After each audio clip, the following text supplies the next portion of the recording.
Danas na sajmu ILM očekuje nas još samo nekoliko štandova i opušteniji program.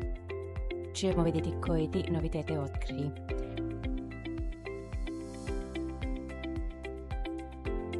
Naša današnja prva stanica je na štandu Cabin Zero i ovdje ima puno lijepih novih boja koje idemo pogledati.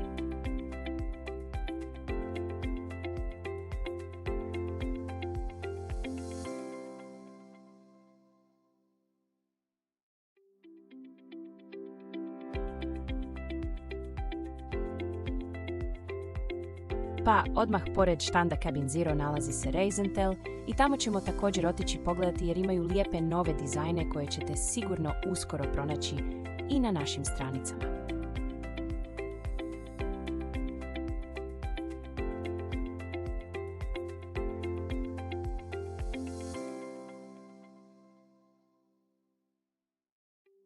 Naši sljedeći koraci vodili su nas na štand Enrico Benetti, od kojih već uzimamo torbice i male torbe, kao i šarene kovčege.